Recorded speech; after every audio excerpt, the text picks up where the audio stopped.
எங்களுக்கு காட்டுப்புத்தூர் குரம்புல இருந்து ஸ்ரீராமசமுத்திரம் இருந்து நிரந்தரமா குரம்பு கட்டித்தரான்னு சொல்லி வாக்கு கொடுத்துருந்தாங்க. எதுவுமே ஏற்படுத்தி தரல. நாங்க வந்து 4 வருஷமா தண்ணிக்கு வசரம் ஒவ்வொரு டைமும் நாங்க போய் அவர் வீட்டு வாசல்ல காவல் தான் காத்துக்கிட்டு கிடக்கிறோம்.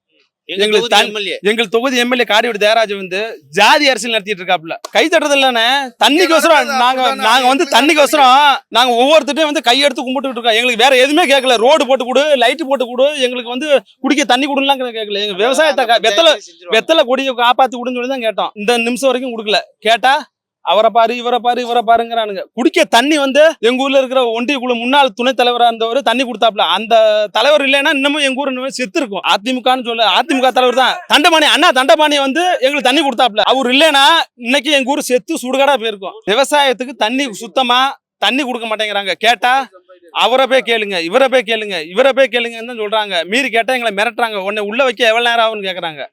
தண்ணி கொடுக்க மாட்டேங்கிறாங்க. ஆட்சி மாற்றம் வந்தா மட்டும்தான் அதுக்கு ஒரே நிரந்தர தீர்வு. நாங்க போன தடவை வந்து தேவராஜனுக்கு வந்து ஆட்சி மாற்றம் நடந்தா அவர் உள்ளூர்காரரு எங்களுக்கு வாய்ப்பு கொடுப்பாரு, எங்களுக்கு தண்ணி வரும், பாலாறு வரும், தேனாறு வரும்னு சொன்னானுங்க. எதுவுமே கடைசி வரைக்குமே ஓடல. இந்த நிமிஷம் வரைக்கும் நாங்க வந்து கண்ணீர் தண்ணி விட்டுக்கிட்டு தான் இருக்கிறோம்.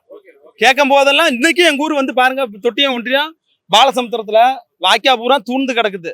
கேட்டா ஏஇஏ போய் பாருங்க, பிடிஓ போய் பாருங்க, அவரை போய் பாருங்கன்னு சொல்றாங்க. தண்ணியே வரல.